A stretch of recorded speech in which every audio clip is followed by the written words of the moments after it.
Welcome to Tabletop Gaming Guild. Today we'll be unboxing an expansion for Mansions of Madness 2nd Edition called Path of the Serpent. This is designed by Kara Senthil-Dunk and Amuda Venugopalan, published by Fantasy Flight Games. I don't feel it's immediately obvious from the cover, but this expansion is set in the Amazons, so it's mainly jungles. Expansion rulebook is pretty much non-existent, which is great because this game is all focused on story and theme and setting, and this is what this expansion is all about, just adding more of all of that. These tiles are straight up falling out of this punch board, so not worried about any rips or tears. Great. It's been a long time since I've had a problem with that, so modern gaming has improved so much over the last few years.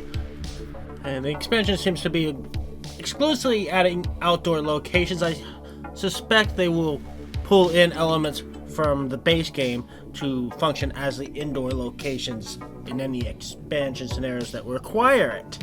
I know you're all itching to see some of these new minis, but let's hold off for a second and look at the cards.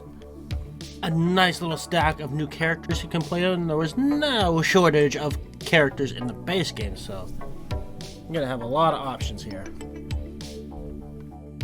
It looks like every deck is gonna have something to add to it, some extra unique items, common items, quest items, or whatever they refer to it as in Mansions of Madness, and some extra spells.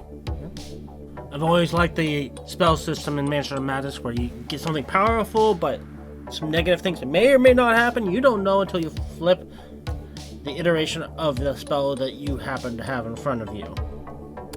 I did not want to look too closely at the new Wound and Madness cards because part of the fun is flipping those and finding out what's happening to you. It does seem like this is adding a lot. All the decks in the base game are actually decent size, so so it's just adding more and more variability. And on top of that, the app content that's not even in this box, I'm sure there's quite a bit in there, and it actually will mix some of the new expansion into your base game if you play the base scenarios again, so it changes up even the games you have already played. And it looks like this adds 3 new scenarios, which doesn't seem like a lot, but each one of those is about 2 to 3 hours long, and you can replay them over and over again. It's going to be different every single time. Well, that's all the components for Mansions of Madness 2nd Edition Path of the Serpent. What a name. I am very excited to play this game. Minis look good. There was a little bit warping in one of my minis, but a little warm water will fix that.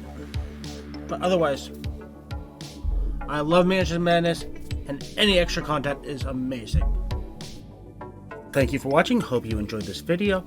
Don't forget to check us out on other social media such as Instagram and Facebook, and don't forget to like and subscribe.